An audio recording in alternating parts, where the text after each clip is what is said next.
안녕하십니까, 신중희 목사입니다. 신중희 목사와 함께하는 잠언 묵상, 오늘 제74강이 되겠습니다. 오늘 우리에게 주시는 말씀은 잠언 14장 1절에서 4절 말씀입니다.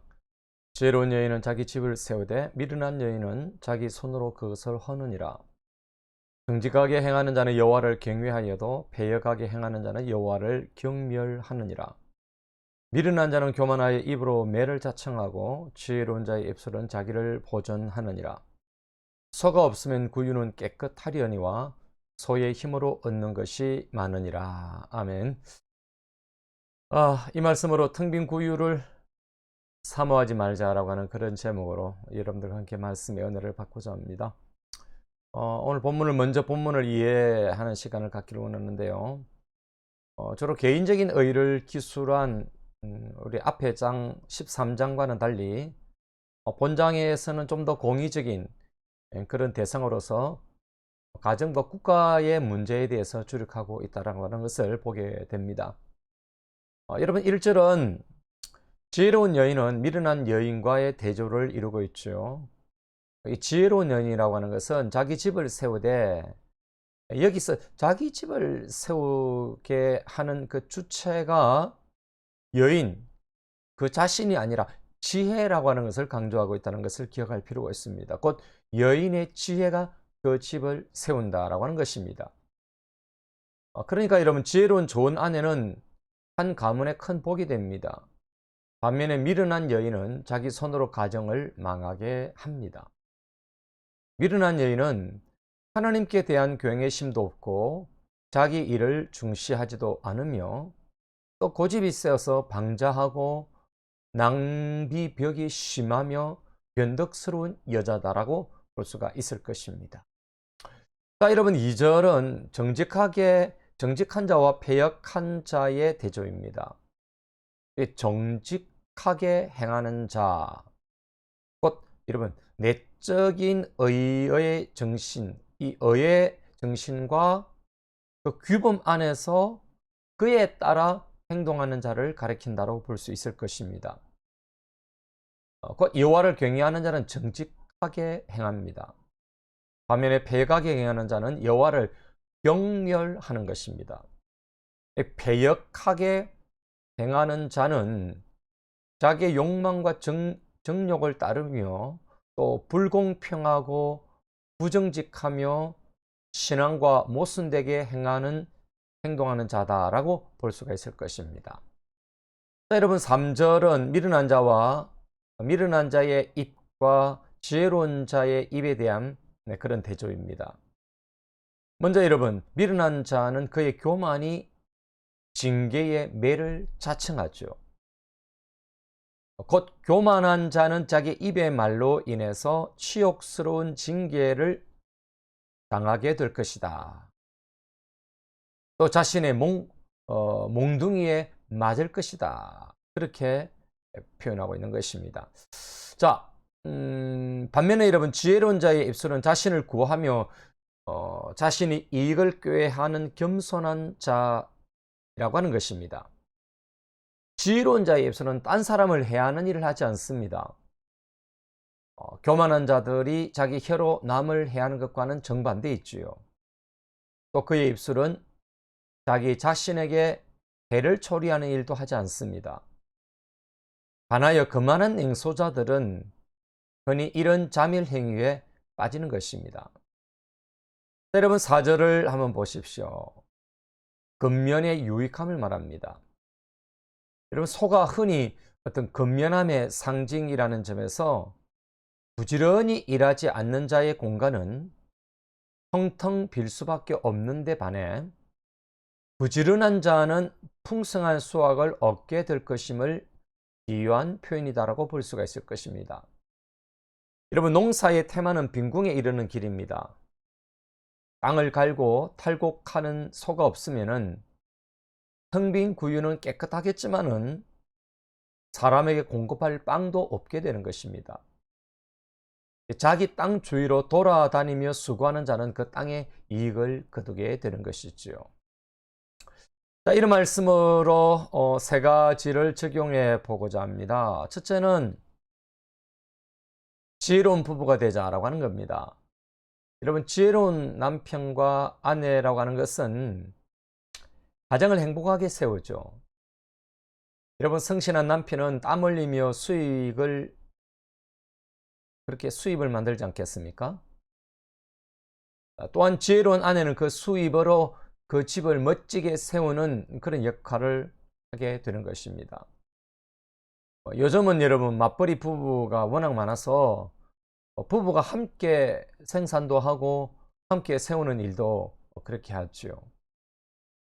지혜로운 부부는 하나님에 대한 신앙의 기초 위에 미래를 설계하고 또 가정을 반석 위에 올려놓는 일을 하는 것입니다. 그래도 아내의 역할이라고 하는 것은 절대적인 그런 역할 아니겠습니까? 남편을 격려할 유일한 자가 아내 아니겠습니까? 자녀들에게 위로와 희망을 주는 그런 대안의 힘이 바로 어머니가 아니겠습니까? 그래서 이 아내와 어머니로서의 한 여인이 무너지면은 그 가정은 흔들릴 수밖에 없는 것입니다. 여러분 아시다시피 유명한 남편 뒤에는 아름답게 내조하는 아내가 있는 것이죠. 그리고 훌륭한 성공한 그런 자식 뒤에는 반드시 헌신한 어머니가 거기에 있는 것입니다. 여러분, 지혜로운 여인은 남편의 면류관이요 자식들의 영광입니다. 목회하면서 깨닫는 것은 어머니들의 기도는 자녀들의 축복입니다. 아내의 기도는 남편의 성공의 열쇠인 것입니다. 그래서 여인들은 지혜로운 아내로 현모양처로 그렇게 가정에 기쁨이 되어야 하는 것이지요. 자, 두 번째 우리가 적용할 부분은 정직과 겸손으로 살자라고 하는 것입니다. 여러분, 정직으로 자신을 솔직하게 나타내는 것과 겸손으로 자신을 숨기는 것은 균형 잡힌 아름다운 모습 아니겠습니까? 정직하지 못하는 것은 에덴 동산에서 최초로 인간이 사단의 유혹을 받았을 때와 범죄했을 때 나타낸 반응들입니다.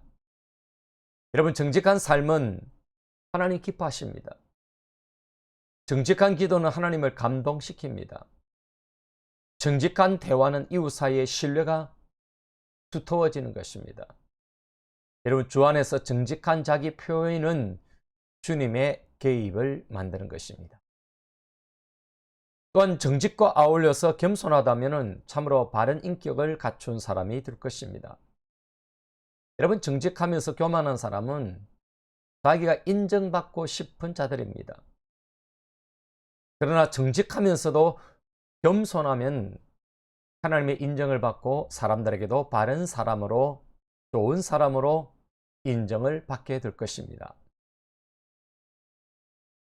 자신을 왜곡시켜서 정직하지 못한 그런 모습으로 남에게 나타내면서 거기에다가 교만까지 한다면은 여러분, 그것은 해악이 아니겠습니까? 여러분, 세 번째는 텅 빈 구유가 되지 않도록 하자라고 하는 것입니다. 저는 목회하면서 다음 세대 사역을 많이 했습니다. 그래서 부흥하는 주일학교를 많이 경험했습니다. 부흥하는 주일학교를 사역하다 보면은 매일 매 순간 사건 사고들이 많았다라고 하는 것이 기억이 납니다. 집을 나간 아이들, 자살 소동을 벌인 그런 아이들, 예배당 문을 부수는 아이들, 불신 가정에서 쫓겨난 아이들, 환난과 핍박으로 교회 와서 자는 아이들, 이런 일들로 매 순간 긴장하면서 사역을 했던 것 같습니다. 그러나 여러분, 거기 위로가 있습니다. 바로 영혼들의 변화입니다. 변화되어져가는 그 영혼들을 바라볼 때에 바로 행복을 찾게 된 것이죠. 오늘날 여러분, 어떤 교회에서는 참 멋진 교육관을 지어서 교실마다 어른들이 자리 잡고 있어서 행복하다고 자랑하는 그런 분들, 아이들이 없으니 부서질 문이 없으니 좋다고 한다면은 여러분, 그것은 텅 빈 구유를 자랑하는 어리석음과 같지 않겠습니까? 여러분, 아이들이 많다는 것은 사고가 많다는 것입니다. 여러분, 그래서 사고가 많이 나기 때문에 아이들을 막아야 되겠고 교육관의 문을 닫아야 되는 것입니까?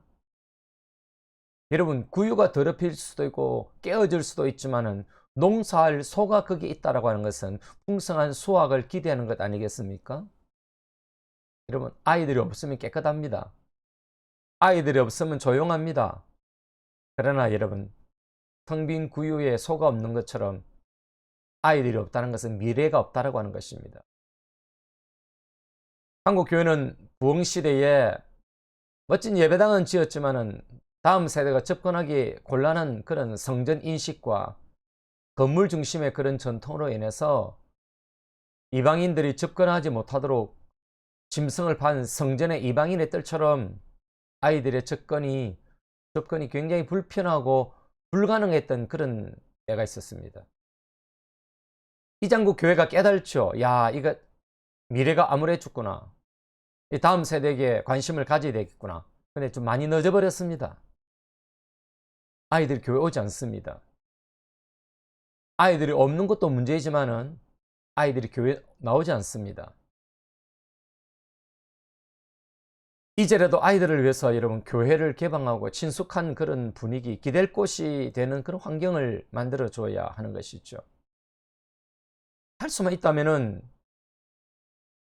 전통적인 예배당을 좀 레포츠형 교회당으로 만들어서 주일만 예배드리고 나머지 날에는 아이들이 운동하고 뛰어놀고 친숙한 그런 놀이터로 그 스타일을 변화시켜 줘야만이 한국 교회에 다시금 어린 물고기와 둥지를 떠난 첫 세들이 돌아올 수 있지 않겠습니까?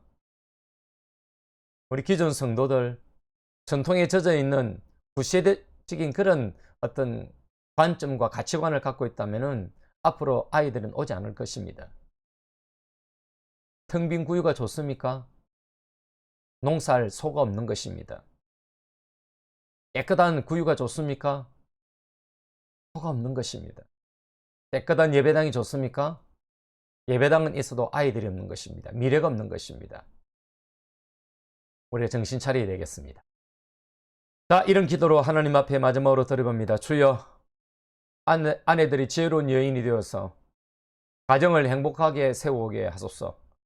주님과 사람 앞에서 정직하면서 겸손한 모습으로 인정받고 사랑받게 하소서. 한국 교회가 깨끗하고 텅 빈 구유가 되지 않도록 도와주소서. 아멘. 이것이 저와 여러분의 기도이고 또 그런 가치관이 되기를, 또 여러분의 가정이 행복하기를 주님의 이름으로 축복합니다. 감사합니다.